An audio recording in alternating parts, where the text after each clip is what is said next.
Seja bem-vindo e bem-vinda a mais uma aula do curso de Iniciação Política com Cosmovisão Bíblica. Nesta aula, trataremos das políticas públicas, o que são, para que servem. O conceito de política pública não é consensual na ciência política. Não existe uma única e nem melhor definição para esse termo.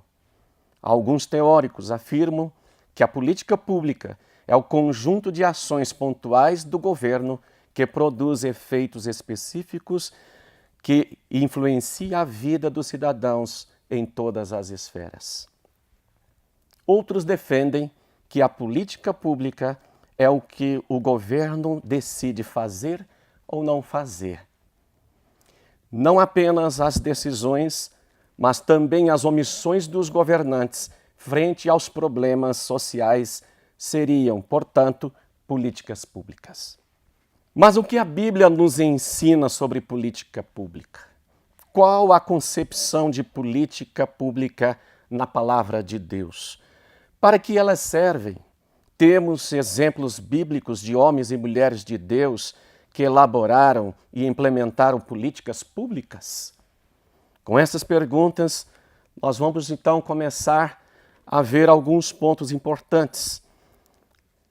A concepção de políticas públicas na palavra de Deus. Em primeiro lugar, concepção de políticas públicas na Bíblia. Biblicamente, a política pública consiste em um instrumento do poder constituído para servir ao indivíduo. Como está escrito em Lucas 22, 26, quem governa deve ser como quem serve. Isto é, o poder político deve ser utilizado para servir ao próximo. Vamos ler então o que Jesus diz sobre as políticas públicas. Em Lucas 22, 25 a 27, e ele lhes disse: os reis dos gentios dominam sobre eles, e os que têm autoridade sobre eles são chamados benfeitores. Mas não sereis vós assim. Antes, o maior dentre vós seja como o menor, e o que governa como quem serve. Pois qual é maior, quem está à mesa ou quem serve? Porventura não é quem está à mesa? Eu, porém, entre vós sou como aquele que serve. Você percebe, então, Jesus já nos dando esse exemplo. Quando nós tomamos a própria palavra servir, a palavra também influenciar. Jesus influenciava as pessoas servindo as pessoas. Jesus fazia isso com toda naturalidade, porque ele disse que ele veio para servir, não para ser servido. A política pública na Bíblia é, portanto, toda a ação dos governantes em favor da coletividade. Daqueles que eles servem, eles governam. Sob essa ótica, toda política pública deve ser direcionada aos cidadãos e nunca a interesses pessoais e particulares, como tantas vezes nós temos assistido em nosso país. Veja como é profundo e revelador o que Jesus está nos ensinando. Em Cristo, a autoridade vem pelo serviço.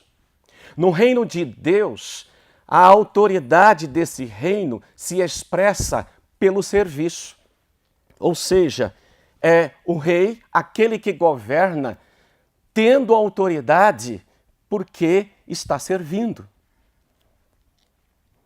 Isso significa que a autoridade de um governo frente ao povo resulta do serviço que ele presta ao povo. Um governo que não serve quem o elegeu perde sua autoridade e sua legitimidade. Não é isso que temos visto hoje em nosso país? Para recuperar a autoridade, o governo precisa servir. Precisa utilizar seu poder político legítimo para favorecer a população que o elegeu. Mas favorecer como? Qual deve ser a finalidade das políticas públicas segundo a palavra de Deus. Passemos então para esse segundo ponto, finalidades das políticas públicas. Biblicamente, as políticas públicas devem ter como objetivo a promoção da justiça social. Em Mateus 23 está escrito: Ai de vocês, mestres da lei e fariseus hipócritas, vocês dão o dízimo da hortelã e do endro e do cominho, mas têm negligenciado os preceitos mais importantes da lei, a justiça, a misericórdia e a fidelidade. Vocês devem praticar estas coisas sem omitir aquelas. Naquela época, não existiam políticas públicas como temos hoje. Os governantes não elaboravam programas sociais voltados para o bem-estar social. Toda e qualquer ação governamental era baseada na lei. Portanto, a lei era a fonte das políticas públicas daquela época. Sendo assim, a lei precisava ser justa, precisava promover a justiça, a misericórdia e a fidelidade aos ensinamentos divinos. Um outro exemplo está em Lucas 19, de 11 a 19. Parábola das minas. Esta parábola fala de um certo senhor, e este senhor, ele resolveu viajar, chamou seus servos e lhes entregou valores. E disse aos servos: negociai até que eu volte. Mas o texto diz que os concidadãos daquele homem não gostavam dele. Portanto, aquele homem acabou voltando mais cedo da sua viagem. E quando ele voltou, chamou os servos e pediu que os servos lhe prestassem contas. E então os servos vieram. O primeiro disse: aqui está a tua mina, ou seja, o teu dinheiro, o teu valor. Eu negociei, estão aqui 10. E então o Senhor disse: servo bom e fiel, fostes fiel no pouco, sobre o muito te colocarei. Terás autoridade sobre 10 cidades. O segundo veio e da mesma forma ele prestou contas. E ele disse: está aqui 5. E o Senhor disse: terás autoridade sobre 5 cidades. Bom, no exemplo da parábola das minas, nós podemos chegar à conclusão de que aqueles servos serviram com tanto zelo, com tanta importância ao Senhor. Eles fizeram exatamente o que o Senhor disse. E se nós tomarmos o texto na exatidão, nós podemos concluir que o Senhor, no caso, no texto, é uma figura do próprio Senhor Jesus. E que ele disse para que nós possamos negociar, para que nós possamos servi-lo até que ele volte. Ou seja, use os seus dons, use seus talentos, use a sua capacidade e faça isso com zelo. E o Senhor diz que aquele que é fiel no pouco é também fiel no muito. E o muito o Senhor coloca a autoridade sobre territórios, sobre cidades, sobre lugares. Por fim, temos o exemplo do povo de Israel em Êxodo capítulo 6 até o capítulo 12. Em Êxodo 12, 31 a 38, vemos que após libertar o povo de Israel da escravidão do Egito, Deus usou os egípcios para abençoar materialmente os hebreus, de modo que lhes dava o que pediam. Vejamos aqui, o povo estava prestes a sair. Todo um trabalho já havia sido feito por Moisés, por Arão e por Deus. E então aqui já é o momento, às vésperas deles saírem da terra do Egito, como Deus havia determinado. O povo então levou comida, objetos de prata e ouro, roupas, grandes rebanhos, enfim, tudo o que precisava para começar uma vida de liberdade na presença de Deus. Aquele povo, até então excluído, foi socialmente e economicamente incluído pela poderosa mão de Deus. É muito poderoso nós olharmos para isso. Israel, eles não tinham nada. Eles não tinham absolutamente nada. Basicamente, eles viviam com a roupa do corpo. Eles comiam o sustento do dia a dia. E eles iriam ali fazer uma caminhada pelo deserto até chegar à terra que Deus os havia prometido, a terra de Canaã. Então, olha o que Deus faz. Deus move, o texto fala que Deus moveu o coração, a alma dos egípcios para que eles pudessem, com toda a liberdade, dar tudo que o povo de Israel lhes pediria. Então, como que Deus trabalhou a favor do seu povo? E eles então saíram com toda a riqueza que o texto fala que eles saíram da terra do Egito. O Deus de Israel também ensinou seu povo a promover justiça com os servos e os pobres que vivessem entre eles. Em Deuteronômio capítulo 15, versículos 12 a 14, lemos que: se for vendido teu irmão hebreu ou uma irmã hebreia, 6 anos te servirá, mas no 7º ano o libertarás. E quando o libertares, não o deixarás de mãos vazias. Literalmente, o fornecerás do teu rebanho, da tua eira e do teu lagar, conforme o Senhor teu Deus tiver abençoado, lhes darás. E ainda em Deuteronômio 15, de 7 a 8, quando no meio de ti algum pobre dentre teus irmãos em qualquer das tuas cidades, na terra que o Senhor teu Deus te dá, não endurecerás o teu coração, nem fecharás a mão a teu irmão pobre. Antes lhe abrirás a tua mão e certamente lhe emprestarás o que lhe falta, quanto basta para a sua necessidade. Deus se agrada e abençoa aquele que promove a justiça. Então você vai ver por esses textos que citamos, e depois você pode conferi-los de novo na sua Bíblia, e você verá então, Deus está sempre promovendo a justiça. A justiça é um pilar, a justiça é uma sustentação do próprio reino e do próprio trono de Deus. A Bíblia fala do trono de Deus. E podemos ver outros textos ainda. Dizem assim, em Deuteronômio 15, 10 e 11. Livremente lhes darás, não fique pesado o teu coração quando lhe deres, pois por esta causa te abençoará o Senhor teu Deus em toda a tua obra e em tudo no que puseres a mão.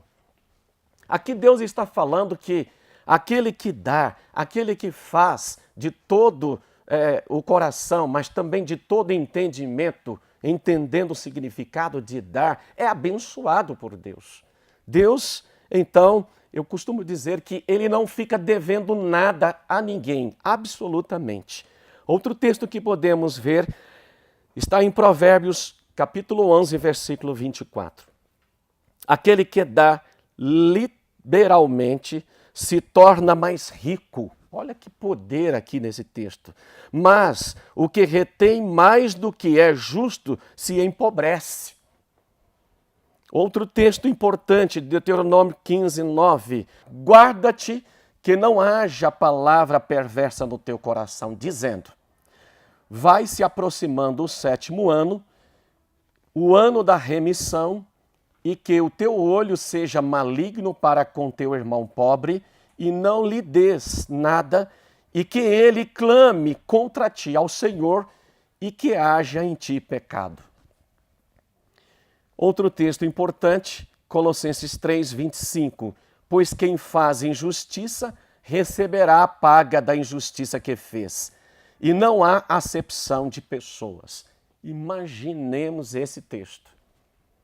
E eu quero dizer para você que a própria palavra de Deus, em Isaías capítulo 55, diz que a palavra de Deus não voltará para ele vazia, mas ela vai se cumprir, ela vai prosperar em tudo aquilo que ela foi designada.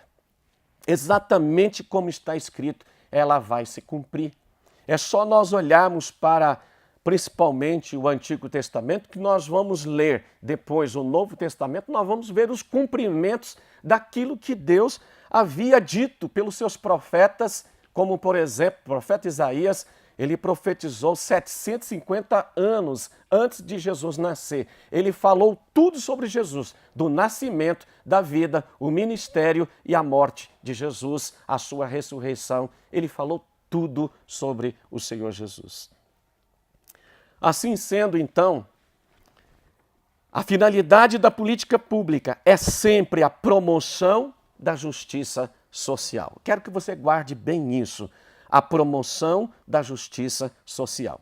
Biblicamente, ela é toda e qualquer ação governamental para a sociedade que busca promover a justiça de Deus. Você vai perceber em todas as formas de política, tudo aquilo que governo, que o Estado, que a sociedade organizada pensar, tudo você vai ver e vai enxergar as políticas públicas. No ponto 3, agora, o maior exemplo de todos, Jesus, é claro. Jesus revolucionou o seu tempo. Ele ensinou aos governantes da época a fazer políticas públicas. Interessante isso. Suas ações quebraram estruturas culturais que traziam prisão e morte a diversos grupos sociais em seu tempo.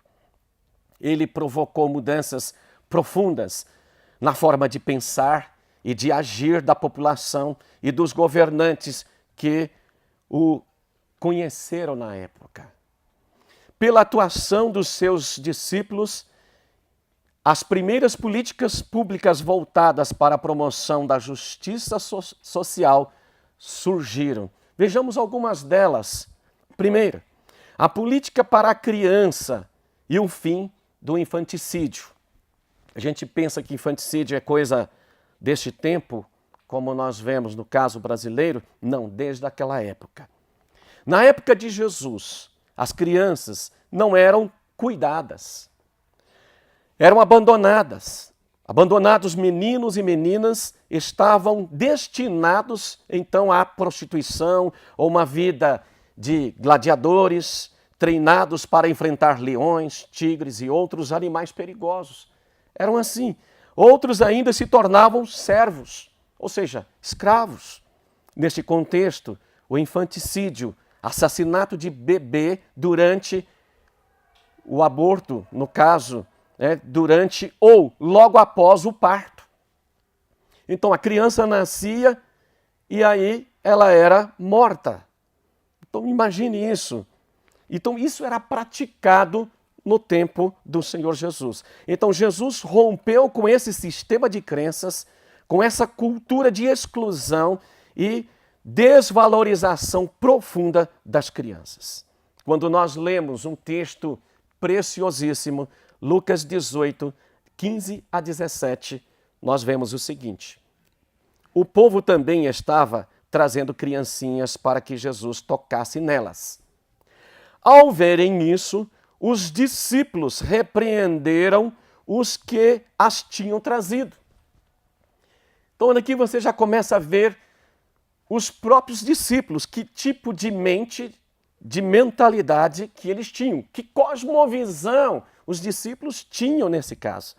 Mas Jesus chamou a si as crianças e disse: deixe vir a mim as crianças e não as impeçam, pois o reino de Deus pertence aos que são semelhantes a elas.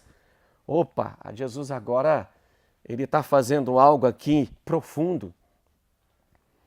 E ainda mais, digo-lhes a verdade, Jesus fala isto: quem não receber o reino de Deus como uma criança, nunca entrará nele. Aqui agora Jesus coloca quase que um xeque-mate na ideia de que as crianças não tinham valor. E a gente percebe isso durante tantas leituras nos textos bíblicos, por exemplo, na multiplicação dos pães.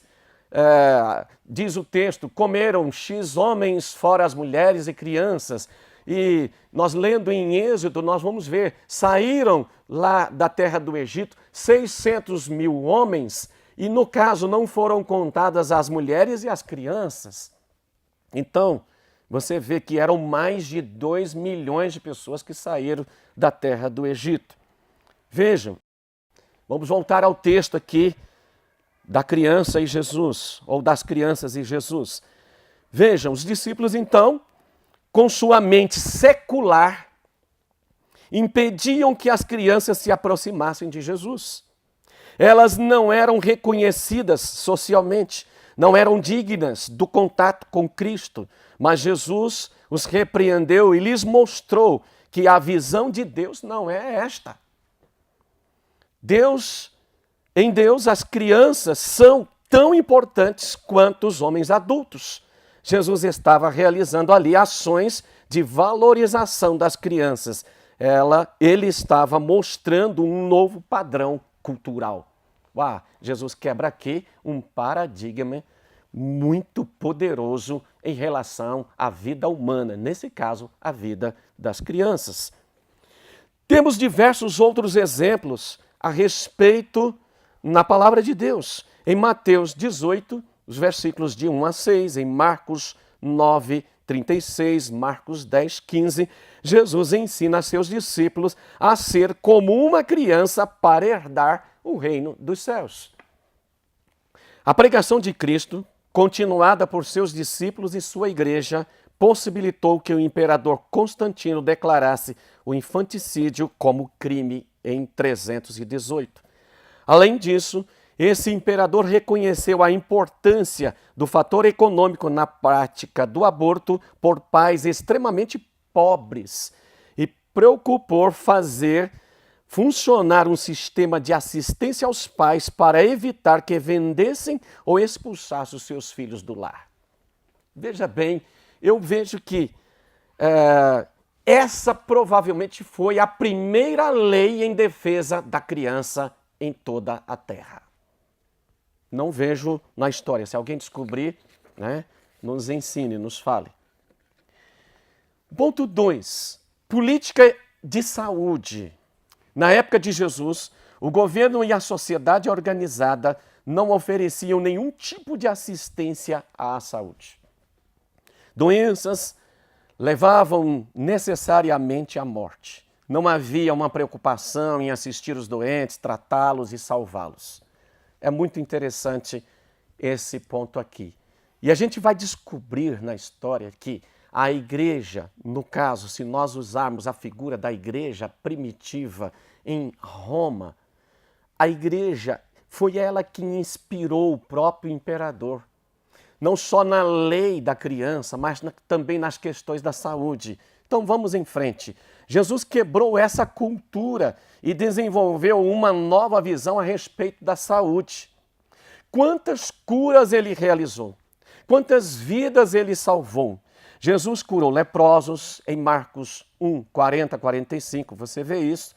A sogra de Pedro, que estava com febre muito alta, Mateus 8, 14 a 17, curou paralíticos, Mateus 9, de 1 a 8, cegos, Mateus 9, 27 a 31, entre tantas outras curas de enfermidades que ele realizou.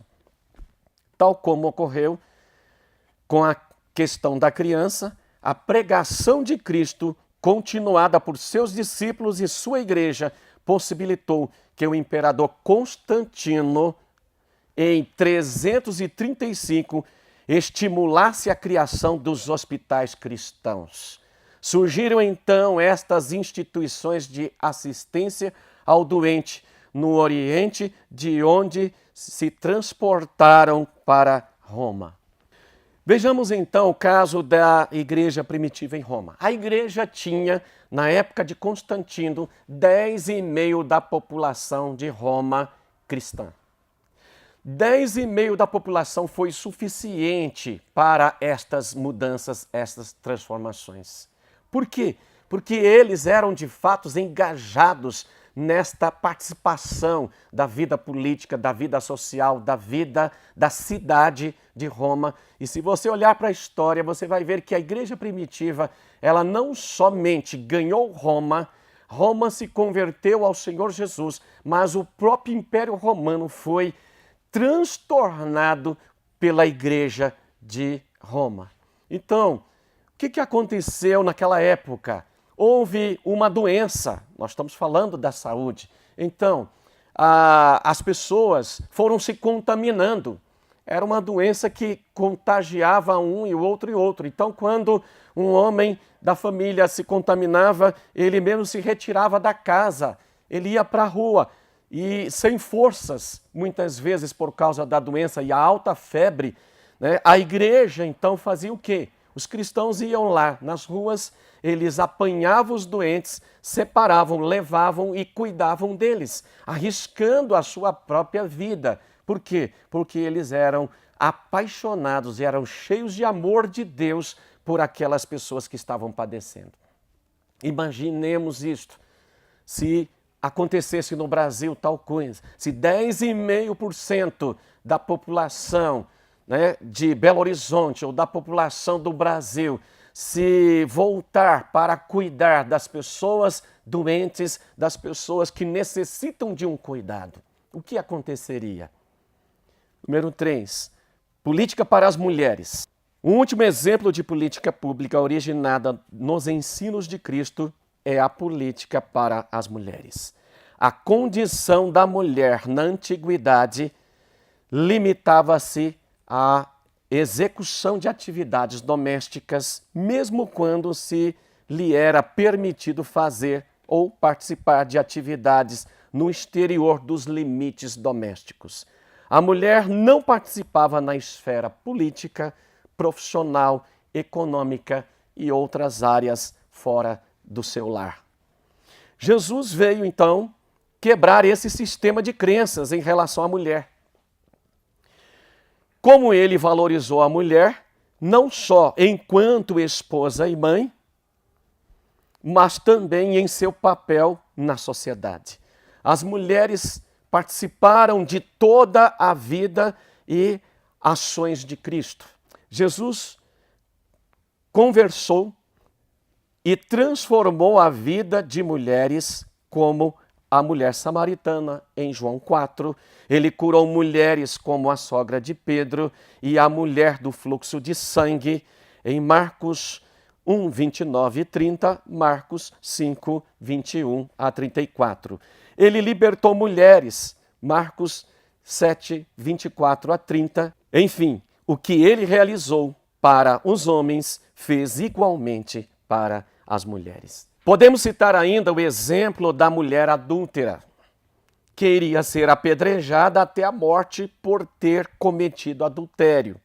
Uma injustiça motivada pela diferença de sexo iria ser feita àquela mulher. Desvalorizada, sem dignidade social, aquela mulher morreria por seu pecado. Então Jesus disse aos seus homens acusadores, como lemos em João 8, 7 a 11. Como insistissem na pergunta, Jesus se levantou e lhes disse: aquele que dentre vós estiver sem pecado, seja o primeiro que lhe atire a pedra. E tornando a inclinar-se, continuou a escrever no chão.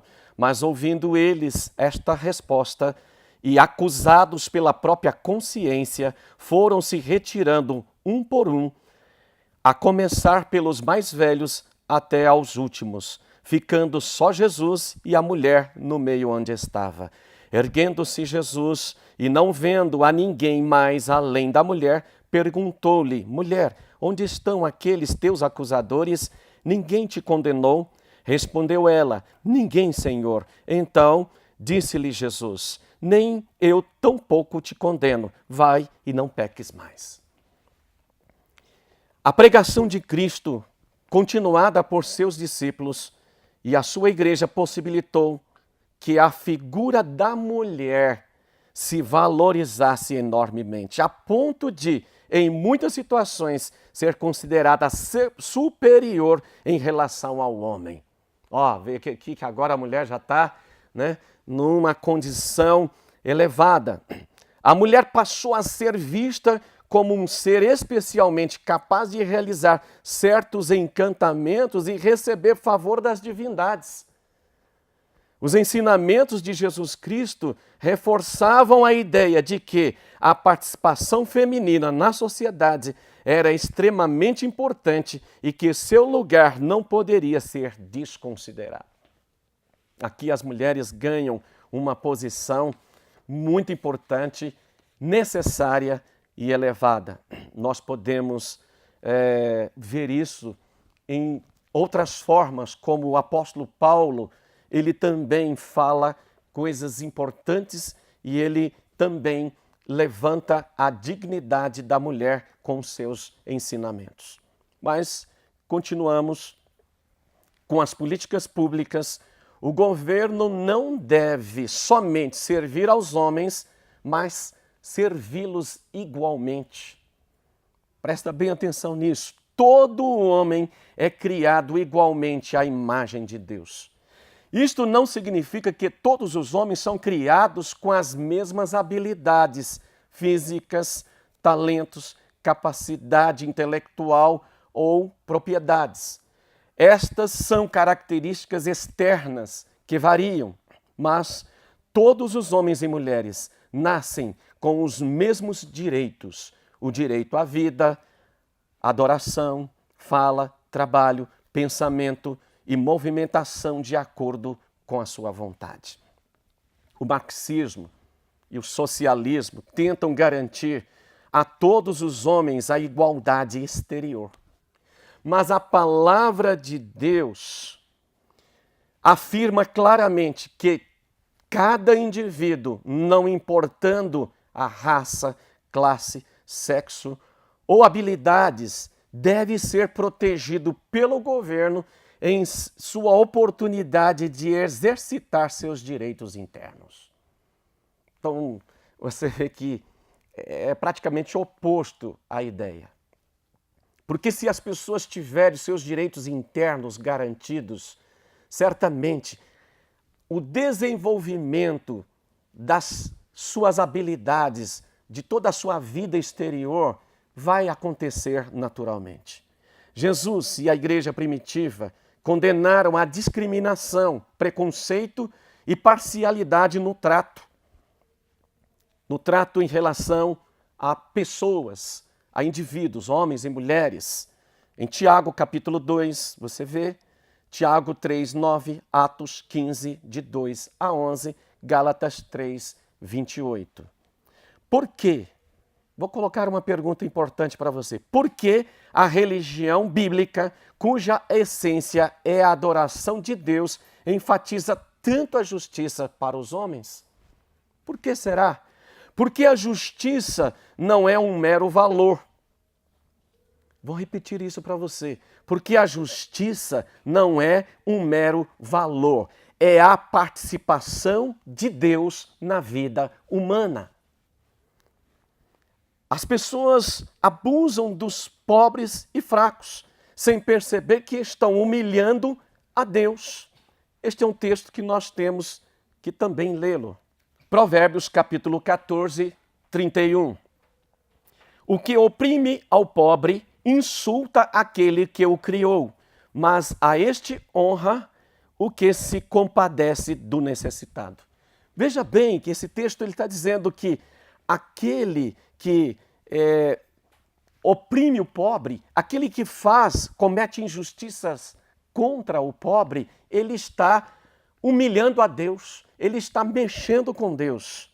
E isto não vai ficar simplesmente assim, quando acontecer.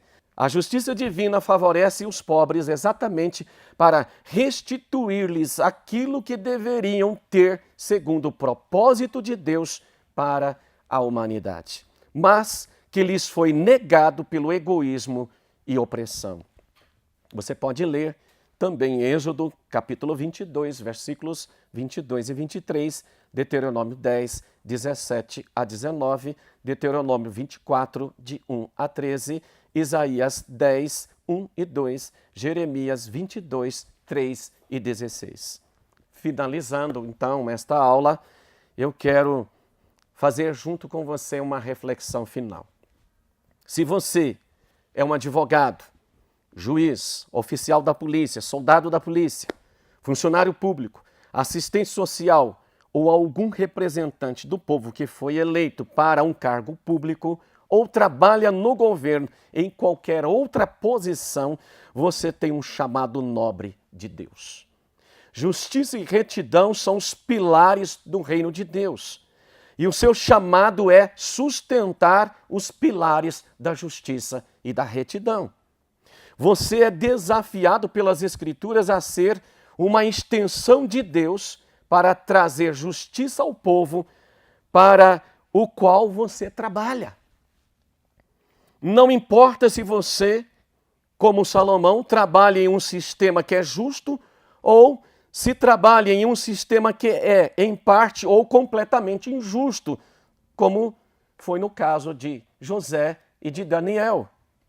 Você tem um chamado de Deus para lutar pelo nível mais elevado possível de justiça dentro do sistema que você opera. Primeiro, você deve ser justo na sua própria conduta com as pessoas. E então, você deve lutar para fazer com que as instituições, os sistemas e as leis sejam justas. Como seria uma nação em que todos os profissionais cristãos dessas áreas fizessem disso sua paixão e seu chamado? Deus pode começar com uma pessoa apenas. Você é essa pessoa? Desafio você a estudar para ter a cosmovisão de Cristo no setor da política, do governo e aplicar o que aprender na sua própria vida e trabalho e nas instituições políticas e governamentais. Lembre-se de que você é a estratégia de Deus para a transformação do nosso Brasil. Que Deus então te abençoe, te ilumine, toque o teu coração para você ser esta pessoa usada por Deus. Que Ele abençoe o nosso Brasil.